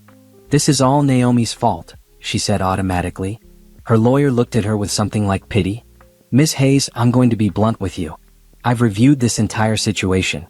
You assaulted your sister-in-law in her own home. You helped your brother hide marital assets and planned to defraud his wife. You now have a criminal record because of your actions. None of that is Naomi's fault. That's all you. Candace opened her mouth to argue, then closed it. The lawyer was right. She knew it, had known it for months, but had been too proud to admit it. What do I do? She asked quietly. You accept responsibility. You show the court you're working on yourself. Therapy, anger management, whatever it takes. You fight for joint custody and hope your ex-husband is willing to negotiate. And you stop blaming other people for consequences you brought on yourself. That night, Candace sat alone in her house. James had taken the kids for the week, and really thought about everything that had happened. She disliked Naomi from the beginning, she admitted to herself. Naomi hadn't come from money. She'd been too quiet, too unwilling to engage in family drama, too different from what Candace thought Trevor deserved. But the real issue was that Naomi had never bent to Candace's will. She'd been polite but firm, setting boundaries that Candace hadn't liked. So Candace had made her life difficult, criticized her, undermined her, all while telling herself it was for Trevor's benefit. The truth was, it had been about power and control. And in the end, Candace had lost both. Trevor and Candace were both learning the same harsh lesson. Actions have consequences. They treated Naomi like she didn't matter, like she was an obstacle to remove. They'd underestimated her strength, her intelligence, her resolve. Now they were living with the results of their choices, while Naomi was thriving in a new life they'd never be a part of. Sometimes, late at night, Trevor wondered if he could have done things differently. If he'd just been honest about wanting a divorce instead of having an affair. If he'd protected Naomi from his sister's cruelty instead of enabling it. If he'd treated his wife with the respect she deserved. But it was too late for those questions now. Naomi had moved on, and Trevor was left with the ashes of a life he'd burned down himself. It was a Saturday afternoon in April when Naomi's phone rang with an unknown number. She almost didn't answer it. She'd gotten good at ignoring calls from numbers she didn't recognize, but something made her pick up. Hello? Naomi? It's Trevor. She felt her stomach tighten. 6 months. It had been 6 months since she'd left, and this was the first time she'd heard his voice. For a moment she considered hanging up. But curiosity made her stay on the line. How did you get this number? I've been trying to reach you for weeks. I called some people, eventually someone gave it to me. His voice sounded tired, defeated. Please don't hang up. I just need to talk to you for 5 minutes. Talk to my lawyer. That's what she's there for. This isn't about the divorce. That's done. I signed everything. I've made all the payments. I just need to apologize. Naomi sat down on her couch, processing this. Trevor wanted to apologize? I'm listening. I messed up. I know that's the understatement of the century, but I did. Everything I did to you, everything I let happen, it was wrong. I was a terrible husband. Yes, you were. I treated you like you didn't matter. I had an affair. I let Candace abuse you for years. I tried to steal from you. I stood there and did nothing when she hit you. His voice cracked. You deserved so much better, and I'm sorry I never gave you that. Naomi felt nothing. The words she might have desperately wanted to hear a year ago now felt hollow. Is this why you called? To apologize? Partly. But also to tell you, you were right. About everything. My life has fallen apart since you left, and it's not because you left. It's because of the choices I made. I lost Bethany, I lost my job, I'm selling the house. Everything you said would happen is happening. I never said anything would happen to you. I just left. Exactly. You just left. You didn't try to get revenge or destroy me or anything like that. You just removed yourself from a situation where you weren't being treated right. And that's what I didn't understand. You weren't the problem. I was. Naomi was quiet for a moment. I appreciate the apology, Trevor. I do. But I've moved on. I'm happy. I built a new life and it's a good one. Better than anything we had together. I know.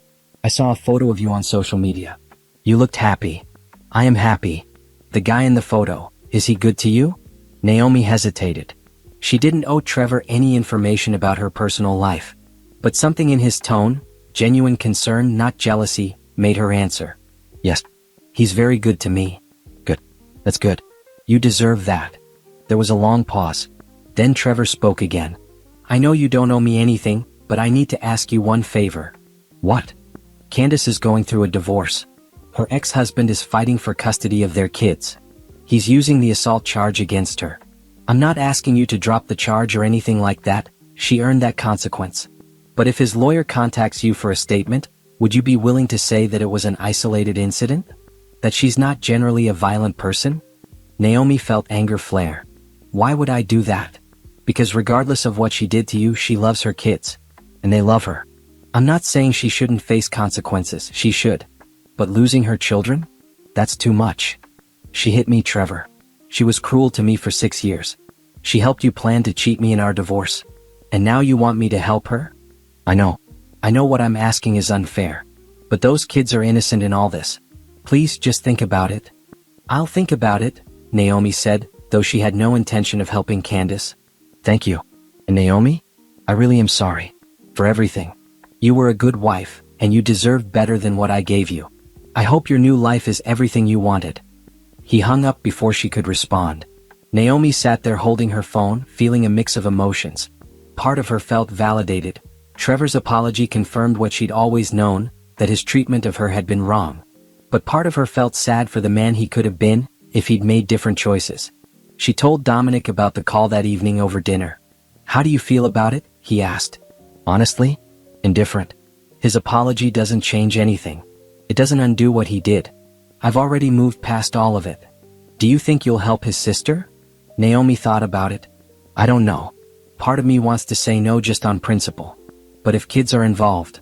She sighed. I need to think about it. That week, she got a call from Patricia. I received a request from the attorney handling Candace Hayes' custody case. They're asking if you'd be willing to provide a character statement about whether you believe she's a danger to her children. What did you tell them? That I'd speak with you and get back to them. Naomi, you're under no obligation to do this. What she did to you was wrong, and you have every right to refuse. But if you were to provide a limited, factual statement, that the assault was directed at you specifically in the context of family conflict, and that you have no knowledge of her ever being violent toward children, it might help those kids maintain a relationship with their mother. Naomi was quiet for a long moment. If I do this, I want it clear that I'm not doing it for Candace. I'm doing it for her children. And I want it stated in the document that while I'm providing this information, it doesn't excuse or minimize what she did to me. I can make sure all of that is included. Then yes, I'll do it. After she hung up, Naomi felt surprisingly at peace with the decision. She wasn't doing this to help Candace or Trevor. She was doing it because 2 children didn't deserve to lose their mother over their aunt and uncle's divorce drama. This was about being a good person, not about revenge. 2 weeks later, Naomi received a short email from an address she didn't recognize. The subject line said, "Thank you. Naomi, I don't deserve your help, but you gave it anyway. Because of your statement, James and I reached an agreement on custody. I'll have joint custody of my children. I know this doesn't make up for what I did to you. Nothing could. I was cruel, judgmental, and violent. I let my loyalty to my brother blind me to how badly we were both treating you. I'm in therapy now, working on myself, trying to be better for my kids and for myself. You didn't have to help me, but you did. That shows more character than I ever gave you credit for. I'm sorry for everything. I hope you have a beautiful life. Candace. Naomi read it once, then deleted it. She didn't need apologies from Candace. She didn't need anything from either of them anymore. She told Dominic about it later that week as they were cooking dinner together in her apartment. How does it feel? He asked. Having closure? Strange, Naomi admitted. Part of me thought I'd feel more satisfied, hearing them admit they were wrong. But mostly I just feel done. Like closing a book I finished reading. That's healthy. It means you've really moved on. I have. They're part of my past, but they don't have any power over my present or my future. Dominic pulled her into a hug. I'm proud of you. For leaving that situation, for building this new life, and for being kind enough to help those kids even when you didn't have to. My mom always said the best revenge is living well. I think she was right. That weekend, Simone came to visit again. She and Naomi were having brunch at their favorite spot when Simone brought up Trevor and Candace. So are they still trying to contact you? No. That was it. One phone call, one email, and then nothing. I think they finally understood that I've moved on. Good. They should stay in your past where they belong. Agreed. Although, Naomi smiled. It was satisfying to hear Trevor admit he ruined his own life. Not because he apologized to me, but because he finally took responsibility for his choices. That's growth, I guess. Too little, too late, but still. They spent the rest of brunch talking about happy things. Naomi's upcoming promotion, Dominic's new project, plans for a summer trip Simone and Naomi were planning together. The conversation never returned to Trevor or Candace. They simply weren't relevant anymore. That evening, as Naomi got ready for bed, she thought about how far she'd come in less than a year. She'd left everything familiar and built a completely new life from scratch. She'd faced her fears, protected herself legally and financially, and come out stronger on the other side. Trevor and Candace had tried to make her feel small, tried to convince her she didn't deserve respect or happiness. They'd failed. Not because Naomi had destroyed them, she hadn't. But because she'd refused to accept their treatment and had chosen herself instead. That was the real victory. Not revenge, not bitterness, not dwelling on the past. The victory was building a life so good, so fulfilling, that her former life felt like a distant memory. She was happy. Genuinely, deeply happy.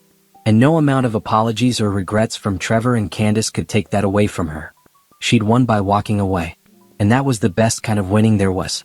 1 year later, Naomi stood in front of the full-length mirror in her bedroom, adjusting the simple white dress she wore.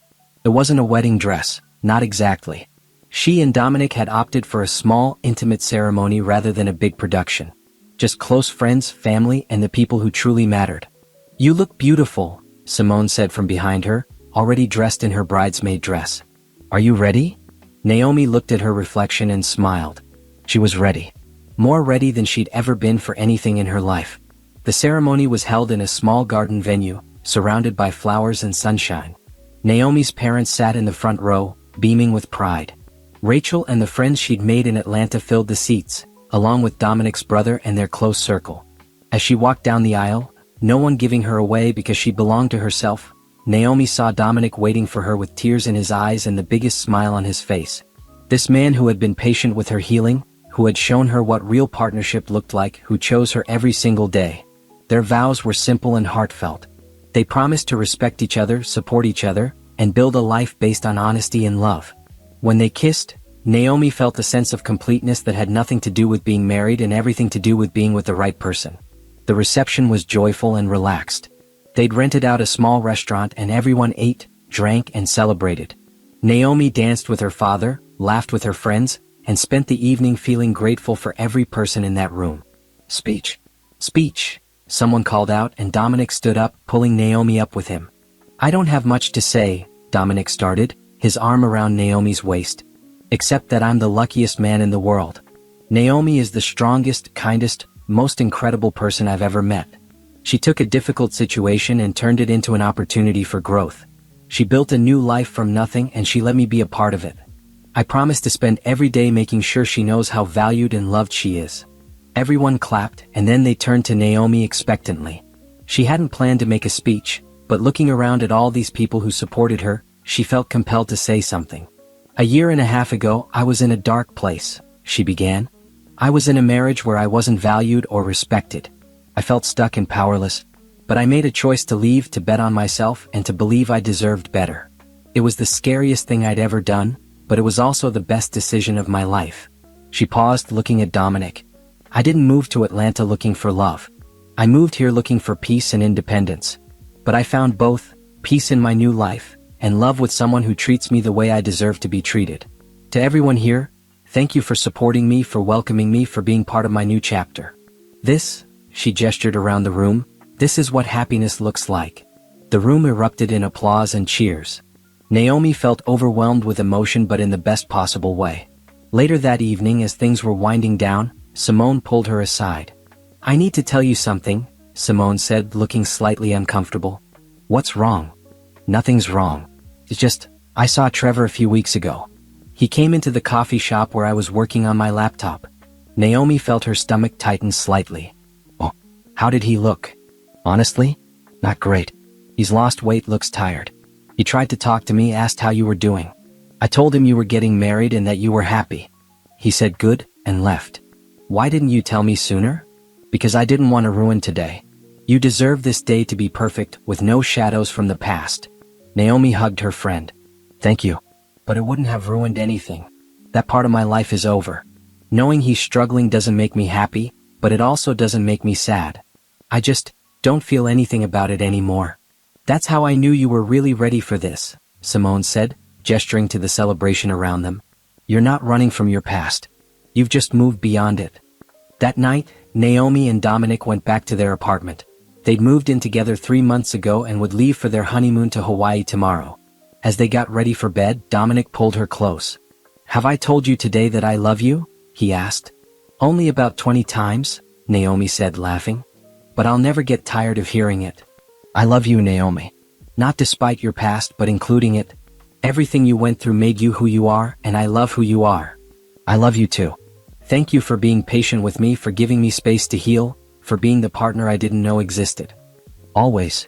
As she lay in bed that night, Naomi's mind wandered back over the past year and a half. She thought about the woman she'd been, scared, diminished, accepting treatment she didn't deserve because she didn't believe she was worth better. She thought about the moment everything changed, standing in her living room with a burning cheek, watching her husband do nothing. That had been her rock bottom, but it had also been her awakening. She'd taken that pain and transformed it into power. She'd documented evidence, protected herself legally, planned her escape, and executed it perfectly. She'd left with her dignity intact and her future secured. Trevor and Candace had faced natural consequences for their actions. Job loss, divorce, damaged relationships, legal troubles. Naomi hadn't had to do anything to make that happen. Their own choices had brought those results. Meanwhile, Naomi had built something beautiful. A career she loved. Friendships that fulfilled her. A marriage based on mutual respect and genuine love. Her phone buzzed on the nightstand. A text from her mother. "So proud of you, sweetheart. You deserve all this happiness and more. Love you." Naomi smiled and sent back a heart emoji. She thought about all the people who had supported her through her journey. Simone, who had been there from the beginning. Patricia, who had guided her legally. Her co-workers who had helped her transition. Rachel and her friends who had welcomed her. Her parents who had never stopped believing in her. And Dominic, who had shown her what real love looked like. 2 months later, Naomi got her promotion at work. She was now director of financial analysis, with a substantial raise and her own team to manage. She was thriving professionally, respected by her colleagues, and genuinely excited about her work every day. She and Dominic had settled into married life easily. They cooked dinner together, worked on home improvement projects, took weekend trips to explore the region. Their relationship was comfortable but never boring, passionate but also peaceful. One evening, as they were walking through their neighborhood after dinner, Dominic brought up something they'd been discussing for a while. "Have you thought any more about the house?" he asked. They'd been looking at buying a house together, ready to put down roots in Atlanta. Naomi had been hesitant at first. Buying a home with Trevor had felt like a prison. But she was starting to see that it was different with Dominic. A house wouldn't trap her, It would be a home they built together, based on choice rather than obligation. "I think I'm ready," she said. "Let's do it." Yeah. I want to build something with you. Not just a home but a whole life." They bought a house 3 months later. A charming 3-bedroom with a backyard in a neighborhood with good schools for the future, they'd said, with meaningful looks and friendly neighbors. Moving in felt like the final chapter of Naomi's transformation. This was her house in her city with her husband. Everything was chosen, nothing was settled for. On the day they moved in, Simone came to help. She stood in the living room looking around at the space. "Remember when you were sitting on an air mattress in an empty apartment, wondering if you'd made the right choice?" Simone asked. "Of course. That was one of the scariest nights of my life. Look at you now. Look at everything you've built." Naomi did look around. At the home she and Dominic had chosen together. At the life they were building. At the future that stretched out before them, full of possibility. "I'm happy, Simone. Like really happy. The kind of happy I didn't know was possible." "You earned it. Every bit of it." Later that year, Naomi ran into someone from her old life. She was at a conference in a city near where she used to live, and during the lunch break she saw a familiar face, Robert, her old boss. "Naomi, is that you?" He came over with a huge smile. "Look at you. I heard you've been doing amazing in Atlanta." They caught up over coffee. Robert told her that her old position had been filled by someone who wasn't nearly as good. He asked about her new job, her life in Atlanta. "And Trevor?" he asked carefully. "How's all that going?" "Divorced. Completely moved on. I'm actually remarried now." "Good for you. You deserve happiness after what you went through." He told her, somewhat awkwardly, that Trevor had struggled to find work after being fired. He'd eventually gotten a job at a much smaller company for less pay. Bethany had married someone else. The house had sold below market value. Naomi listened politely but felt nothing. Trevor's struggles didn't give her joy, but they also didn't cause her pain. He was simply someone she used to know, living his own life separate from hers. "You know what the best part is?" Robert said. "Everyone at the old office talks about you as a success story. You left a bad situation, started over, and thrived. You're an inspiration." Those words stayed with Naomi long after the conference ended. An inspiration. Not a victim, not a tragedy, not someone to be pitied. An inspiration. That evening she called Dominic from her hotel room. "How was your day?" he asked. "Good. Productive. I ran into my old boss." "How was that?" "Fine. He told me everyone sees me as a success story. Made me realize how far I've come." "You are a success story, babe. You took control of your life when it would have been easier to stay. That takes courage." "I'm lucky I had support. I couldn't have done it alone." "Yes, you could have. But I'm glad you didn't have to." As they talked, Naomi realized something. She never thought about Trevor anymore unless something specifically reminded her of him. He wasn't a shadow over her life. He was just past, finished, complete. She'd won not by destroying him, but by building something so much better than what she'd left behind. The final piece of closure came unexpectedly. Naomi was cleaning out old files on her laptop when she found the folder where she'd stored all the evidence from her divorce. Screenshots of emails, photos of documents, pictures of the bruise on her face. She looked through them briefly, remembering that time in her life. Then she moved the entire folder to her trash and emptied it. She didn't need those files anymore. The divorce was final, the legal matters settled. Those documents were proof of a chapter that had closed. Dominic came into the room and saw what she was doing. Getting rid of old files? The divorce stuff. Don't need it anymore. He kissed the top of her head. New chapter. No, Naomi said, smiling up at him. New book entirely. That night, as she lay in bed in the house she shared with a man who truly loved her, Naomi reflected on her journey. She'd gone from being slapped in her own home while her husband watched, to standing tall in a life built entirely on her own terms. She transformed pain into power, fear into courage, endings into beginnings. Trevor and Candace had tried to break her, tried to make her feel worthless, tried to take everything from her. Instead, they'd accidentally set her free. They'd given her the push she needed to realize she deserved better, to bet on herself, to start over. And she'd won. Not with revenge or bitterness or spite. She'd won by walking away, by building a beautiful life, by choosing happiness over holding grudges. She was successful in her career. Happily married to a wonderful man. Surrounded by friends who valued her. Living in a home she loved in a city she'd chosen.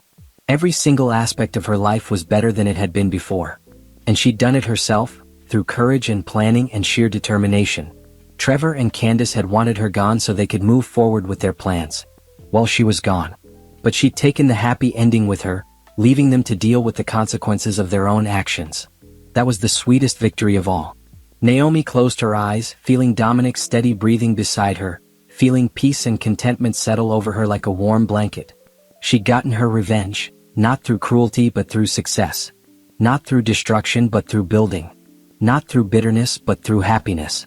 She'd won by living well. And she was living